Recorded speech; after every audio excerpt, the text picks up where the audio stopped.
Speaker, আপনিও জানেন যে আমাদের যে সর্বশেষ কার্য উপদেষ্টা কমিটির মিটিং হয়েছিল সেখানে যে সিদ্ধান্ত হয়েছিল তার মোতাবেকই কিন্তু সকাল থেকে অধিবেশন চলছে। যেহেতু অধ্যাদেশগুলা দ্রুত সময়ের মধ্যে 9 তারিখের মধ্যে বা 12 তারিখ লাস্ট ডেট আমরা পাশ করাতে চাই, বিল আকারে বা আলোচনা করতে চাই।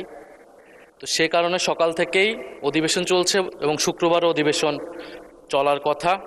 তবে আমাদের কিন্তু কথা ছিল যে রাষ্ট্রপতির উপর যে ভাষণ সেটাকে স্কিপ করা হবে এবং আমরা আসলে আইনগুলো বা অধ্যাদেশগুলো অতি দ্রুত সময়ে পাশ করব। হয়তো এখন প্রেসে আটকে আছে বা টেকনিক্যাল কারণে আসতেছে না, এই জন্য রাষ্ট্রপতির উপর ভাষণ চলমান আছে, কিন্তু আমরা চাচ্ছিলাম যে দ্রুত সময়ের মধ্যেই এই অধ্যাদেশগুলো পাশ হোক যেগুলো ঐক্যমত হয়েছে। কারণ পরে যদি এরকমটা না হয় যেগুলোতে নোট অফ ডিসেন্ট রয়েছে বিরোধী দলের পক্ষ থেকে, সেগুলোর জন্য আলোচনার সময় রইল না, এই ধরনের অজুহাত যাতে আমরা শুনতে না পারি। আর আমরা তো অত্যাধিক সবাই গুরুত্ব দিয়েছি বলেই সকাল থেকে অধিবেশনটা চলছে। শুক্রবার আমরা অধিবেশন করব। তো মাননীয় সাংসদ নেতা উনি এখন অনুপস্থিত, উনি যদি থাকতেন তাহলে আরও ভালো হতো।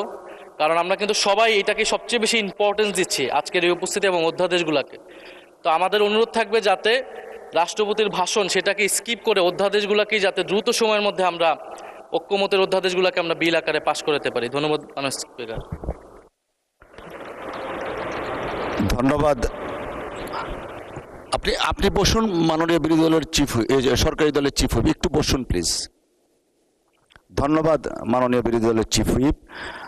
I have taken A note of your proposition. আপনি যা ধারণা করছেন এমন নাও হতে পারে, নেভারদিলেস I have taken A note of it. আমরা সংসদকে কার্যকর, অধিকতর শক্তিশালী করার জন্য ট্রেজারি বেঞ্চ, অপোজিশন সকলে ঐক্যবদ্ধভাবে কাজ করছি। Hopefully everything will run smoothly ইনশাআল্লাহ। ধন্যবাদ আপনাকে, চিফ হুইপ সাহেব। মাননীয় স্পিকার, আমাদের বিরোধী দলীয় চিফ হুইপ সাহেব যথার্থই বলেছেন। আমরা সংসদ 2 বেলা ডাকছি বা 2টা অধিবেশন হচ্ছে। আমাদের উদ্দেশ্য মূলত বিলগুলো পাশ করানো। আমাদের 133টা অধ্যাদেশ আছে, আমরা গতকালকেও বলেছি। এবং আমি খুবই আনন্দের সাথে কথা বলি যে বিরোধী দলীয় মাননীয় সংসদ সদস্যরা যে পরিমাণ কোঅপারেশন করছেন সেটা সত্যি সত্যি প্রণিধানযোগ্য আমি মনে করি। এবং যে কথা বলেছেন সেটাও আজকে রেকর্ডের জন্য, এবং এটা সত্যি রিয়েলি পার্লামেন্টকে প্রাণবন্ত এবং পার্লামেন্টে কার্যকর করার জন্য একটা সিদ্ধান্ত কথা বলেছেন মাননীয় বিরোধী দলীয় চিফ হুইপ। মাননীয় স্পিকার, আপনার মাধ্যমে আমি সকলকে আবার জানাতে চাই, আমি গতকালকে রাত 3টা পর্যন্ত আমি চেষ্টা করেছি। আমাদের বাড়ি সাহেব আছেন, আমাদের প্রতিমন্ত্রী, আমাদের জনপ্রশাসন মন্ত্রণালয়, উনিও রাতে 1টা-1:30 পর্যন্ত আপনার সাথে কথা বলেছি।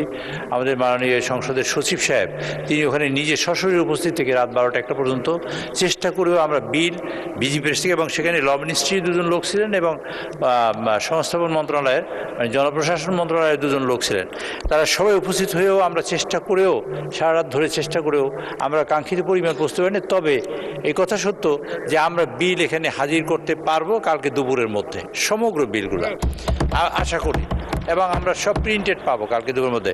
সুতরাং এই বিল আবার পাওয়ার পরে এই বিল এবং এই কাগজ সব একত্র করে এখানে স্ট্যাপলিং করতে হয়। এখানে একটা গ্রুপ আছে, 5টা গ্রুপ আমরা এখানে লাগিয়ে তারা তৈরি করছে, এবং সেই অনুযায়ী যখন বিল তৈরি হয় তখনই আমরা হাউজে দিচ্ছি। আজকে 4টা বিল এখন আছে, আগামীকালকে অনেকগুলো বিল আমরা আনবো সকালবেলা, এবং হোপফুলি যে আমাদের অনেকগুলো বিল সকালবেলা আসবে। আপনারা বিকাল থেকে যতগুলো মোশন দিয়েছেন বা যেসব আপনারা, আর ইতিমধ্যেই আমরা বিল যে পাশ করেছি আমরা হয়তো খেয়াল করি নাই, একটা বিলের মধ্যে 3টা-4টা অর্ডিন্যান্স ঢুকে গেছে একটা বিলের মধ্যে, যে কারণে আপনি বলছেন যে 1, 2, 3, 4, 5, 36, 37 পর্যন্ত গেছেন। এর কারণ হলো 4টা অর্ডিন্যান্স মিলিয়ে একটা বিল আমরা আনিছি, তাতে 54টা অর্ডিন্যান্স ইতিমধ্যে পাশ হয়ে গেছে আমাদের মধ্যে, আলহামদুলিল্লাহ। আর বাকি যে কয়টা আছে 133টার মধ্যে, সেগুলা অধিকাংশ বিলই আমি আশা করি কালকের ফার্স্ট সেশনে আমরা উত্থাপন করতে পারবো। কোনো কারণে যদি একটু দেরি হয় তো সেকেন্ড সেশনে আমরা উত্থাপন করতে পারবো। তবে কালকে সেকেন্ড হাফ থেকে আপনারা যেসব অ্যামেন্ডমেন্ট আনবেন, আমার মাননীয় বিরোধী দলীয় নেতৃবৃন্দ যারা অ্যামেন্ডমেন্ট আনবেন, সদস্যবৃন্দ, সেসব অ্যামেন্ডমেন্টে আলোচনা করতে পারবেন। এবং কালকে আছে পরশুদিন, সমগ্র দিন আমরা আলোচনার সুযোগ পাবো, এবং পরশুদিন সন্ধ্যার সময় আমরা এর মধ্যে কিছু কিছু পাশ হবে, আর যা যা আলোচনায় থাকবে মানে নোট অফ ডিসেন্ট আছে সেসব বিষয়ে আমরা আলোচনায় আনবো, এবং আলোচনা আমরা করতে দিচ্ছি না তা নয়, তারা করতে দেওয়ার চেষ্টা করার জন্যই কিন্তু এত পরিশ্রম। এবং বিরোধী দলীয় সদস্যবৃন্দ যে সহযোগিতা করছেন, আমি আন্তরিকভাবে তাদের ধন্যবাদ জানাই। ধন্যবাদ।